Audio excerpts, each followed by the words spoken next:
오늘 말씀은 날마다 성경을 상고함으로 기도하고 시작합니다. 하나님 아버지, 오늘도 변함없이 너무나 귀한 말씀을 예배해 주심을 감사합니다. 우리가 이 말씀을 깊이 참 깨달을 수 있도록 성령께서 도와주시옵소서. 저희 심령의 문을 열어주시고 말씀을 영접할 수 있도록 축복해 주시옵소서. 감사합니다. 예수님 이름으로 기도합니다. 아멘. 오늘 말씀은 바울의 그 2차 전도 여행에서 데살로니가, 베레아 그리고 아덴 이 세 군데의 복음을 전하는 그런 내용입니다.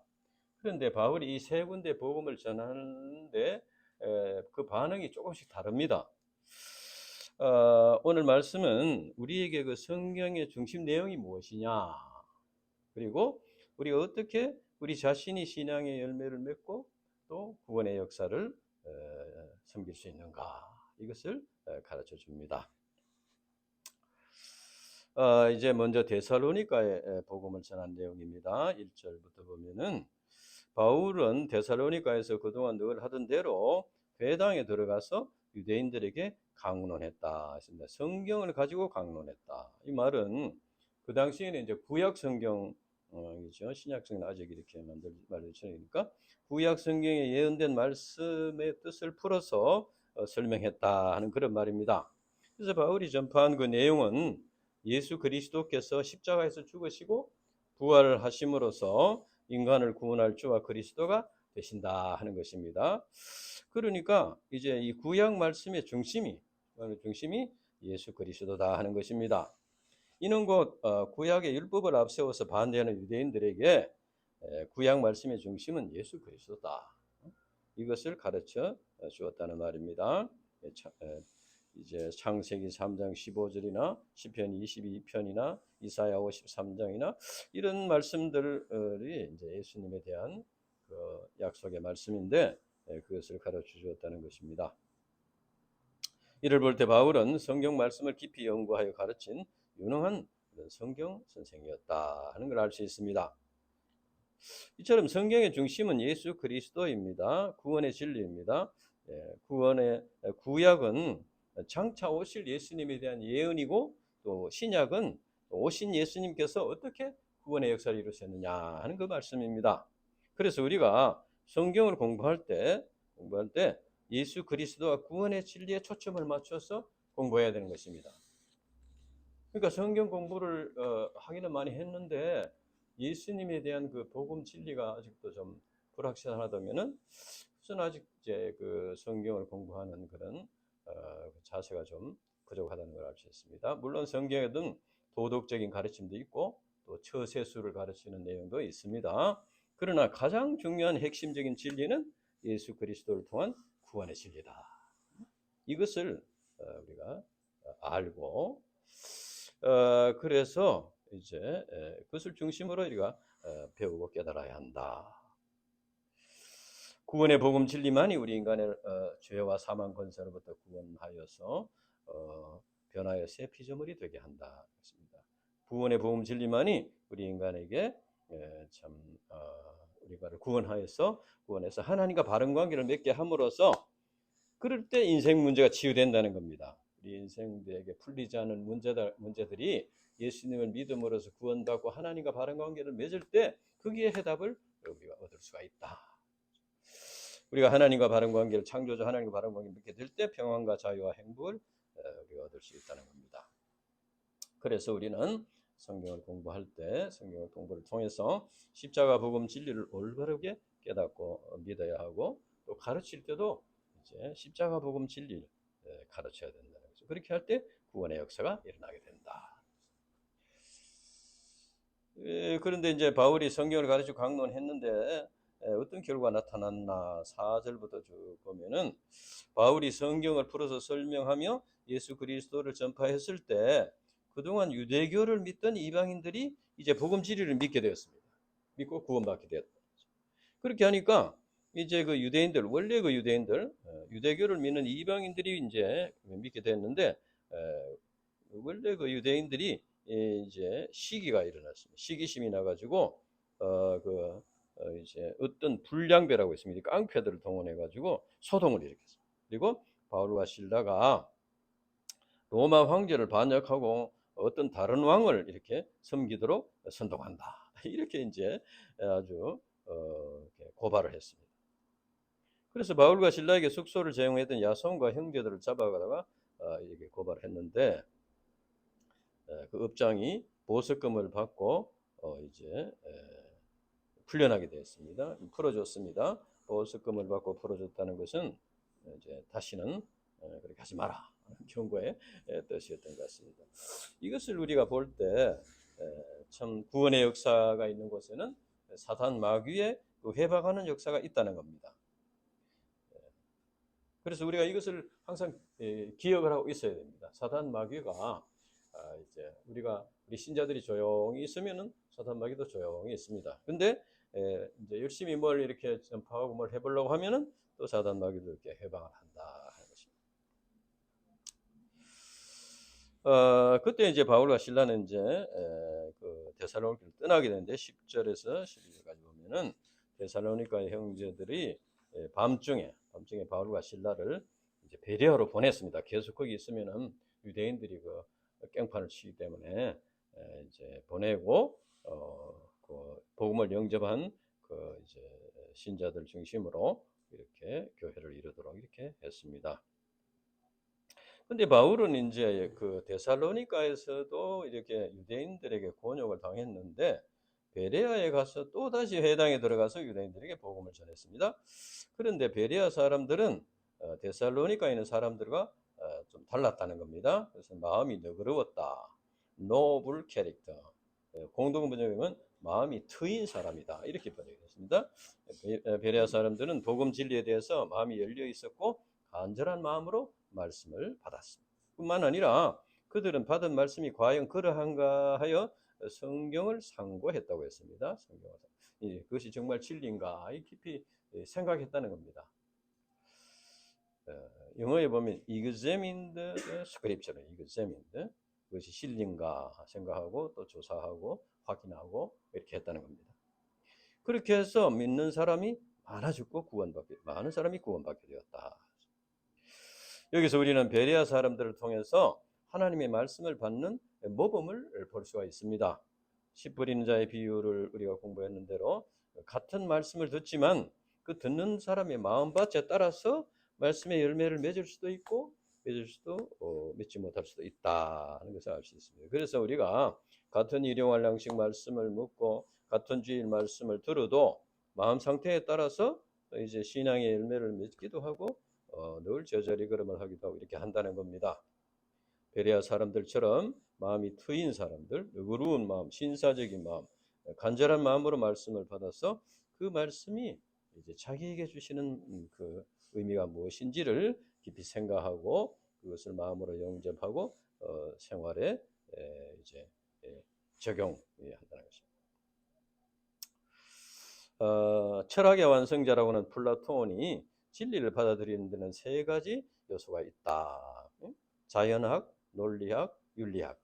자연학은 있는 그대로를 잘 관찰하는 겁니다. 논리학은 그것을 깊이 생각하고 정리하고 해서 그 속에서 진리를 찾아낸다는 겁니다. 그리고 윤리학이라는 것은 그 찾아낸 진리를 자기의 실제 생활에 적용을 해서 이렇게 실천한다 하는 것입니다.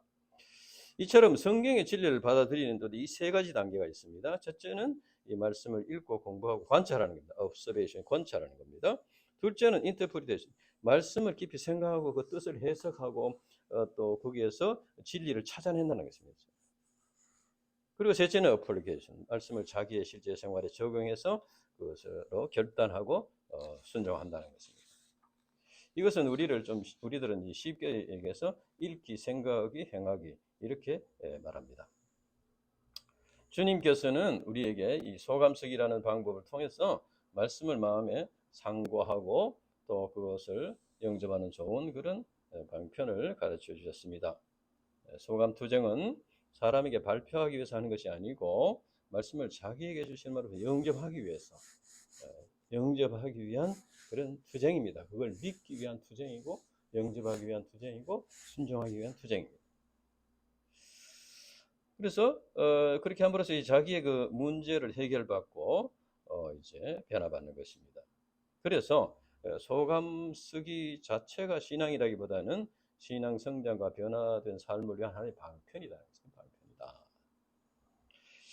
그런데 바울이 베레아에서 이제 또 박해를 받았는데 그것은 이제 베레아 사람들이 박해를 한 것이 아니고 13절부터 보면 데살로니가에 있는 유대인들이 갑자기 바울이 사라지니까 바울이 어디 갔나 이렇게 소문을 들으니까 베레아라고 왔다는 거예요. 베레아까지 와서 굉장히 열심히죠, 이 사람들은. 예, 베레아까지 와서 이제 박해했다는 거예요. 베레아 사람들은 너그러운 마음으로 말씀을 받아들이고 하는데, 응? 그런데 이제 외지에서 사람이 와서 이렇게 박해했다는 겁니다. 무리를 총동질하고. 그래서 바울은 더 이상 또 베레아에 머물 수 없게 되었습니다. 왜냐하면 거기 계속 있다가는 그 베레아 사람들 중에 복음을 영접한 분들까지도 마음이 이렇게 혼란이 오고 이렇게 그들의 악영향을 받아서 신앙을 도리어 조금 받은 신앙의 걸 잃어버릴 수도 있다는 겁니다. 그래서 바울이 이제 떠나갔습니다. 바울이 떠나가면 이제 데살로니가 사람들 돌아가겠죠. 이제 그래서 디모데와 실라를 당분간 그 베레아에 머물게 하고 자신은 아덴으로 건너갔습니다. 여기서 우리가 생각할 것은 이 바울이 유대인의 그 박해가 없었다면은 좀 이렇게 복음을 잘 영접하는 베레아 사람들이 또 바울을 잘 섬길 것이니까 아마 그곳에 오래 머무 있었을 가능성이 많습니다. 대접을 받으면서 이렇게 있었을 것 같아요. 그러나 유대인들이 이제 데살로니가 유대인들이 따라와서 박해를 했기 때문에 바울은 또 신속하게 다른 곳으로 떠날 수밖에 없었습니다.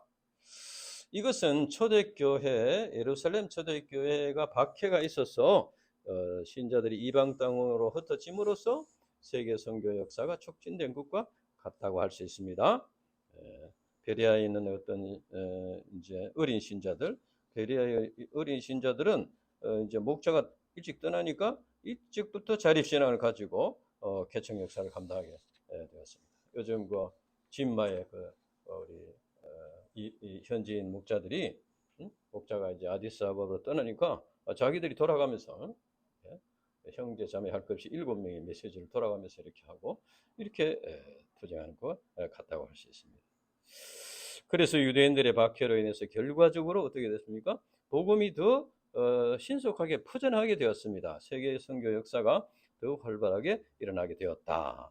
이와 같이 하나님께서는 박해와 같은 어려운 문제들을 통해서 복음 전파 역사를 이루시고 우리 신자들의 믿음을 연단하시고 구원의 역사를 이루신다는 것입니다. 이것은 참으로 놀라운 하나님의 섭리입니다. 바울이 아덴에 건너갔을 때 그 심정이 어떠했나 16절에 보면은 바울이 아덴에서 그들을 기다렸다는 것은 바울과 실라를 기다렸다는 것입니다. 기다리다가 그 성에 우상이 가득한 것을 보고 마음이 격분했다고 했습니다. 학자들에 의하면은 그 당시 아덴에는 이 3만여 개 신상이 있었다고 합니다. 그러니까 아덴에서는 사람을 만나는 것보다는 신을 만나는 것이 더 쉽다 이런 말이 있을 정도였습니다. 바울은 자기의 자존심 때문에 분노하지 않았고 오히려 주님과 양들을 위해서 자기 자존심을 버렸습니다. 그러나 우상이 가득한 것을 보고 격분했다. 그래서 영적인 분노라는 것입니다. 영적인 분노는 사단 마귀와 죄에 대한 분노입니다. 이것은 영적인 사랑에서 나오는 것입니다. 사도 바울이 영적인 분노를 가지고 복음을 전파하여 회개하고 구원받게 하는 것이 그들을 향한 사랑이라는 것입니다. 그러니까 우리 인간이 죄 문제를 해결받는 길은 죄를 회개하고 예수님을 믿는 이 한 가지밖에 없습니다. 그래서 여기에는 이제 영적인 분노가 필요할 때도 있다. 그 당시 이제 아덴의 사람들은 어떠했나? 17절에서 21절 쭉 보면은 거기에는 이제 철학자들이 많았습니다. 에피큐로스 학파, 이것은 이제 철학자 에피큐로스가 세운 학파인데 인간의 삶의 목표는 쾌락이라고 주장했습니다. 죽으면 그만이니까 쾌락이 삶의 목적이다 했고, 스토아 학파는 제논이라는 철학에서 세운 학파인데, 반대로 인간이 금욕적인 삶을 통해서 최고의 선에 도달할 수 있다 이렇게 또 주장했습니다. 그러나 이런 학파들도 이제 부활은 믿지 않았습니다. 예수님을 믿지 않았다는 거죠. 그 당시 아덴은 이제 헬라 문화의 중심지로서 학문과 철학의 도시였습니다. 그래서 세계 각국에서 이 지식을 사랑하는 또 철학을 또 좋아하는 이런 사람들이 모여들었습니다. 그래서 끊임없이 토론하고 새로운 지식을 얻고 새로운 것을 듣는 것 외에는 달리 시간을 쓰지 않았다고 했습니다. 이 사람들이 뭘 먹고 사는지는 모르겠습니다. 맨날 이런 것만 하고. 어쨌든 간에 하여튼 늘 계속해서 새로운 것을 찾았는데, 그러니까 새로운 것을 찾았다는 건 뭘 의미합니까? 그동안에 들은 것들이 그 인생 문제에 해답이 되지 못했다는 겁니다. 그러니까 계속 새로운 걸 듣고 새로운 걸 듣고. 성경 말씀도 이렇게 듣는 사람들이 가끔 있어요. 말씀을 자기에게 주는 말씀으로 영접하고 그걸 회개하고 깨달아야 되는데, 그렇게 하지 않고는 계속 새로운 걸 듣고 새로운 걸 배우고 이렇게 하고, 또 이제 들을 때는 또 이렇게 마음이 감동이 되어서 그것도 지나가면 또 사라지고 이런 경우가 있습니다. 이건 잘못된 것이죠. 바울은 철학적인 사고가 깊은 아덴 사람들에게 역시 철학적으로 대응해서 복음을 증언하려고 만나는 사람마다 변론하고 쟁론했다고 했습니다.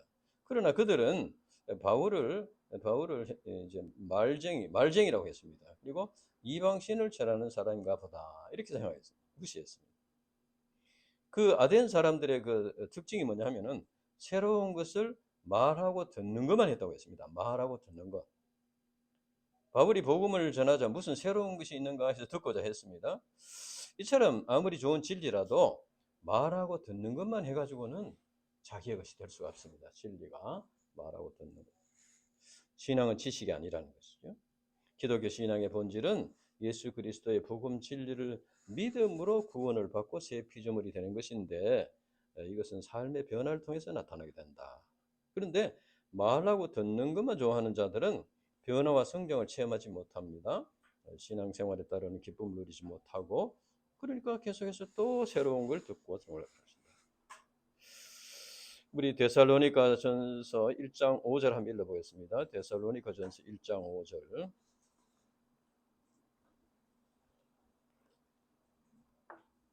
이것은 이제 바울이 나중에 데살로니가 교인들에게 편지를 보내면서 데살로니가 교인들을 격려하는 그런 말씀입니다. 데살로니가전서 1장 5절 앞부분 읽어보겠습니다. 시작. 이는 우리 복음이 너희에게 말로만 이런 것이 아니라 또한 능력과 성령과 큰 확신으로 된 것이니라. 아멘. 그러니까 우리 복음이 말로만 이런 것이 아니라, 이것은 바울이 데살로니가서 전파한 복음이 그들의 귀에 듣는 것만으로는 끝나지 않았다는 겁니다. 이 데살로니가 성도들을 이제 격려하는 것이죠. 데살로니가 교회 신자들이 복음 진리를 믿음으로 구원받고 새 생명을 얻게 된 것은 능력과 성령과 큰 확신으로 된 것이다. 이 말은 성령의 감동하심으로 복음 진리를 영접함으로써 이제 변화를 체험하게 되고, 또 그것에 그 진리를 영접하고 자기가 주신 말을 진리에 순종함으로써 완전히 이제 자기 것이 되었다는 거예요.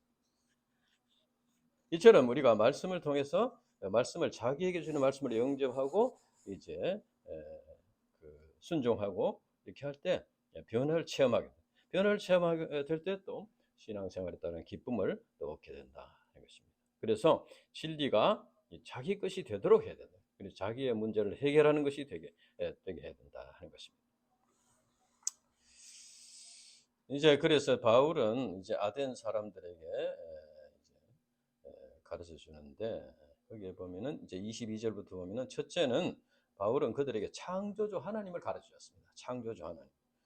여기서 종교심이 많다, 범사의 종교심이 많다 하는 것은 아덴 사람들의 신에 대한 관심이 많다는 의미이기도 하고, 미시를 많이 섬긴다는 데 대한 책망의 말이기도 합니다. 바울이 보니까 알지 못하는 신에게라 이런 새긴 재단도 있었다는 겁니다. 이것은 뭐냐면은 그 주전 6세기경에 큰 질병이 유행했는데, 그때 이제 그 에피메니데스라는 사람이 와서 이제 그 질병에서 이제 구해주고 신들에게 제사를 드리고 했는데, 그런데 이제 신들이 너무 많으니까 제사를 드리는데 혹시 빠뜨린 신이 없을까? 그러면 그 빠뜨린 신에게 서운하게 생각하니까, 그래서 이제 옆에다가 알지 못하는 신에게라는 제단도 세워놓고, 혹시 빠뜨린 신은 이 제단을 통해서 받으십시오, 이렇게 했다는 거예요. 그래서 제단을 만들었다는 겁니다.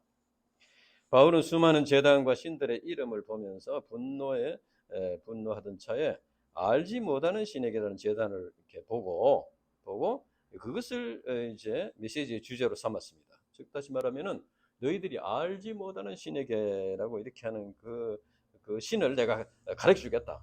참 신이신 하나님을 가르쳐 주겠다. 그런 말입니다. 이 보면 이제 태초에 무엇이 있었느냐, 천지 만물이 어떻게 시작되었는가 하는 것은 인상 문제의 해답으로는 매우 중요한 진리입니다. 이것은 헬라 철학에서도 많은 논쟁을 일으킨 문제입니다. 그래서 탈레스라는 사람은 만물의 근원이 물이다. 또 아낙시스메네스라는 사람은 만물의 근원이 공기다. 이렇게 주장하기도 했습니다. 그러나 성경에는 창조자 하나님께서 만물을 지으셨다. 분명히 가르쳐주고 있습니다. 천지의 주제시니, 이 말은 하나님께서 창조주로서 모든 피조물의 주인이시고 주권자이시다는 말인 것입니다. 그리고 하나님께서는 창조주로서 모든 사람, 특히 하나님을 알지 못하는 사람들에게 골고루 생명과 호흡과 만물을 주신다고 했습니다. 하나님을 모르는 사람에게도 이걸 주신다. 이것은 하나님의 일반 은총입니다. 하나님은 예수 믿는 사람만 꼭 뭘 주는 게 아니고 안 믿는 사람에게도 비를 내려주시고 또 이렇게 생명을 주시고 이렇게 하신다는 겁니다. 하나님께서는 한 사람 아담을 창조하시고 그 후손들로 하여금 여러 민족이 되어서 세상에 흩어져 살게 하셨습니다. 그래서 우리 모든 인류는 다 한 형제입니다. 한 아담의 자손이다.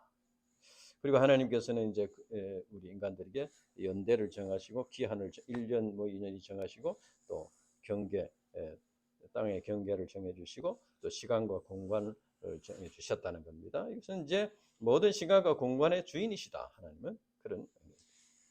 하나님은 헬라인들이 생각하는 것 같이 많은 신들 중에 한 분이 아니고 유일한 창조주이시고 주권자이시다. 그래서 인간이 창조주를 깨닫고 하나님을 만날 때 창조의 목적을 깨닫게 됩니다. 또 그 창조의 목적이 바로 인간이 존재하는 목적이 된다는 겁니다. 그러니까 하나님을 만나야만이 이제 삶의 그 목적과 의미를 알 수가 있다. 창세기 1장 32절에는 하나님께서 천지 만물을 창조하시고 우리 인간을 창조하시고 심히 기뻐하셨다 했습니다. 그러니까 인간이 존재하는 목적은 하나님을 기쁘시게 하는. 그러니까 하나님께서 우리 인간을 만드실 때 이제 기뻐하셨으니까 우리는 하나님의 기쁨을 위해서 존재해야 되는 거예요. 계속해서 그 삶이 하나님의 기쁨이 돼야 된다는 거예요. 그래서 우리가 계속해서 창조주 하나님의 기쁨이 될 때 그게 참 행복을 누릴 수 있다, 만족을 누릴 수 있다, 평안을 누릴 수 있다 하는 것입니다. 이제 바울은 아덴 사람들에게 창조주 하나님을 가르쳐요. 두 번째는 바울은 이제 그 창조주 하나님께서 창조하신 그 피조물을 섬길 것이 아니고 그 피조물을 통해서 하나님을 찾고 깨달아야 한다. 이것을 가르치는다. 27절과 28절. 우리 27절과 28절 같이 읽어보겠습니다. 27절과 28절 같이 읽어보겠습니다. 시작.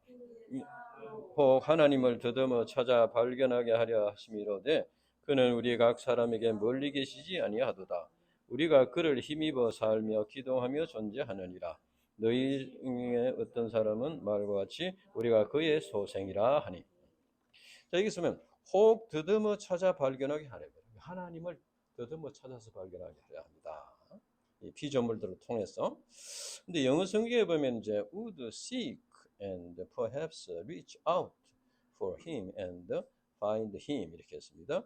여기서 seek라는 것은 목표로 두고 추구한다는 의미입니다. 그래서 하나님을 알고자 하는 영적인 소원을 말하고, 그다음에 reach out for라는 것이 도달하는 것이 도달한다. 이것은 이제 하나님께 도달하는 과정이 필요하다는 게 하나님을 깨닫고 하나님을 만나고 깨닫는 과정이 필요하다. 그다음에 find라는 것은 이제 찾아서 얻는다는 것인데, 이제 하나님을 자기의 하나님으로 이제 깨닫고 받아들인다 하는 것입니다. 그래서 이 말씀은 사람들이 하나님께서 창조하신 피조물들과 하나님께서 주관하시는 이 모든 역사를 보고 하나님의 존재를 발견할 수 있다 하는 것입니다. 실제로 우주를 연구하고 인체의 신비한 구조를 연구하고 이런 분들이 다 그 연구가 끝난 후에 신의 존재를 인식하는 경우가 있었습니다. 도저히 이것은 우연히 생겼도 할 수가 없다, 이렇게 깨달았다는 겁니다. 이와 같이 피조물과 역사를 보고 하나님의 신성과 능력을 더듬어 알 수 있도록 하신 것이 곧 자연 계시입니다.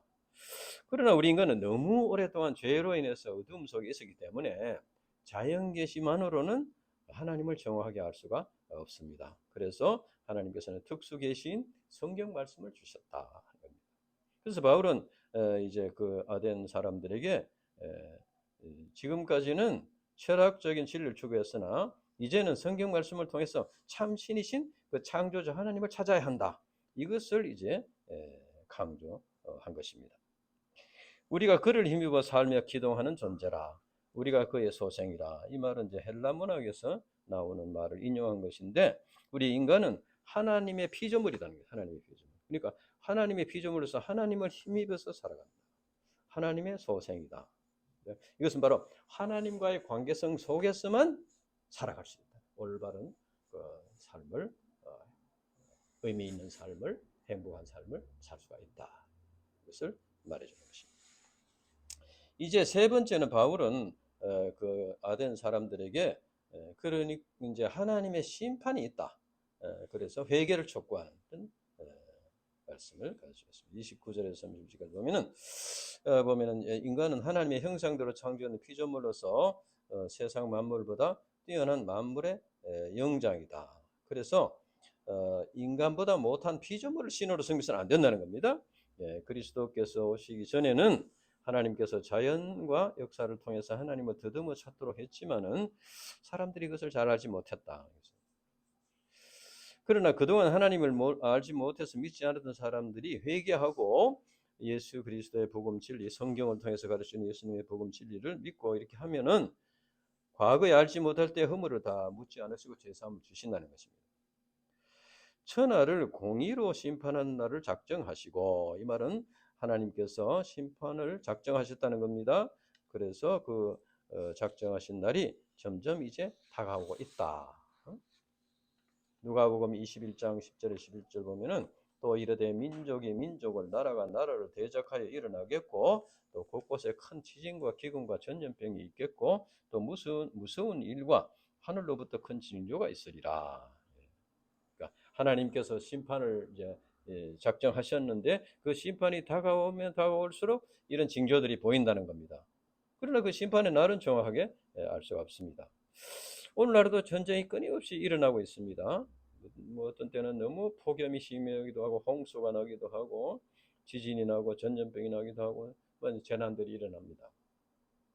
이것은 이제 심판이 다가오고 있다는 징조입니다. 징조. 그래서 우리 신자들 이런 징조를 볼 수 있는 영적인 눈을 가져야 되겠다. 그러니까 이 세상이 왜 이렇게 혼란하고 왜 이러냐, 이렇게 생각할 게 아니고 이제 이것은 말세의 징조라는 겁니다. 말세의 징조.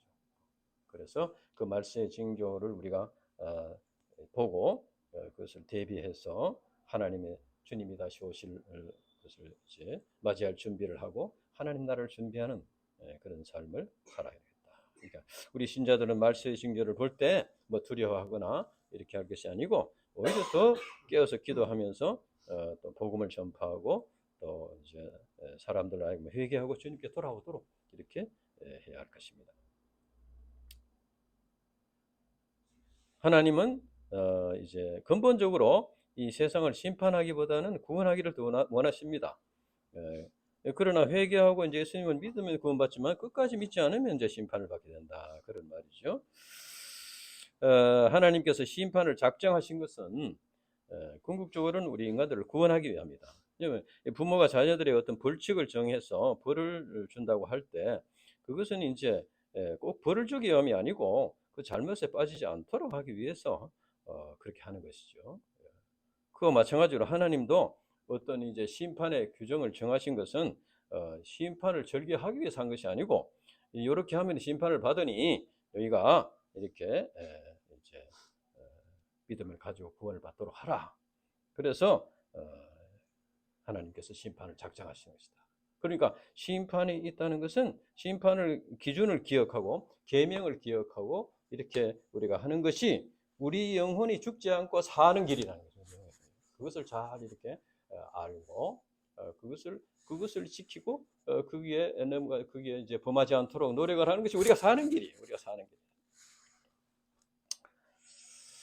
그때 아덴 사람들의 반응이 어떠했냐? 32절에서 34절까지 보면은 아덴 사람들이 이제 바울이 힘을 다해서 복음을 전파했지만 결과는 미미했습니다. 미미했다.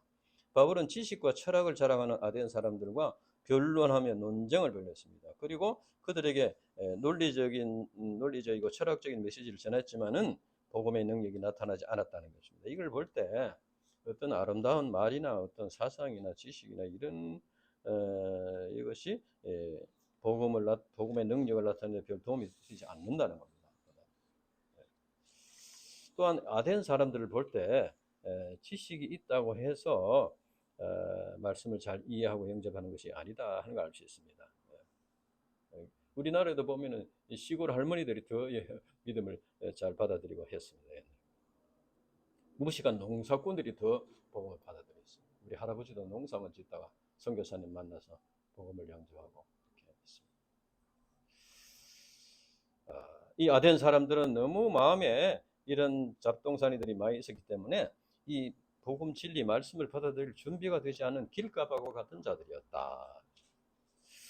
오늘날 캠퍼스 양들도 이와 비슷합니다. 뭐 진리를 받기 위해서 기다리고 있는 사람들이 별로 없죠. 그러나 이런 가운데서도 오늘 이 말씀에 보면은 몇몇 사람들이 바울이 전파하는 복음 진리를 믿었다고 했습니다. 아덴에서도 전혀 없었던 것이 아니고 여기 보면은 이제 몇 사람이 그를 가까이하여 믿으니라고 했어요. 몇 사람이 있었어요. 그러니까 이런 가운데도 몇 사람이 있었다. 이것은 복음 진리를 전파하기 힘든 조건과 환경 속에서도 하나님의 택하신 자들이 있다. 하나님의 택하신 자들이 있다. 그래서 그들이 또 믿고 구원받는 역사가 일어난다는 것입니다. 오늘날 캠퍼스 복음 역사가 힘든 상황이지만 그러나 그들 속에도 하나님의 택하신 자들이 있다. 그래서 우리가 소망을 가지고 이렇게 도전하고 또 도전하면 그런 사람들을 만날 수가 있고 그런 사람들에게 복음을 이렇게 전할 수가 있다 하는 것을 우리가 믿어야 되겠습니다. 우리 인간은 하나님의 피조물입니다. 그래서 창조주 하나님을 만나야만 우리 인생 문제를 해답을 받을 수가 있다. 그리고 하나님께서 성경을 통해서 자신을 계시하셨습니다. 그래서 우리는 이제 이 성경 말씀에 대해서 너그러운 마음, 열린 마음, 이제 알고자 하는 이런 좋은 밥과 같은 이런 마음을 가지고 성경 말씀을 공부하고 읽고 그 다음에는 또 그것이 그러한가 상고하고 생각하고 이렇게 할 때 진리를 깨달을 수가 있고 영접할 수 있다. 그래서 우리가 이제 말씀을 듣고 생각하는 것으로 만족해서는 안 되고 말씀을 실제 생활에 적용해서 이제 결단하고 실천하는 이런 것을 통해서 그것을 체험할 수 있어요. 그리고 그 말씀을 믿고 실천하고 이렇게 할 때 그것이 정말 진리구나 하는 걸 깨닫게 되는 거예요. 근데 그걸 안 해보면은 그냥 이렇게 듣고 생각만 하고 이러면은 체험을 못 하는 것이죠. 그러면은 이제 확신을 갖지 못하는 것입니다. 그래서 이제 이 성경 말씀, 이 기독교 진리는 이제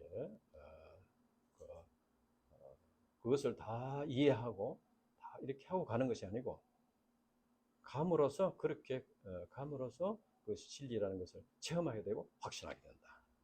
그렇게 될 때 변화를 받게 되고 신앙의 열매를 맺게 된다는 것입니다. 그래서 그리고 우리가 이제 그렇게 깨달을 때 확신 있게 전할 수가 있는 거예요. 내가 체험을 했기 때문에 확신을 해서 구원의 역사를 이룰 수가 있다. 그래서 우리가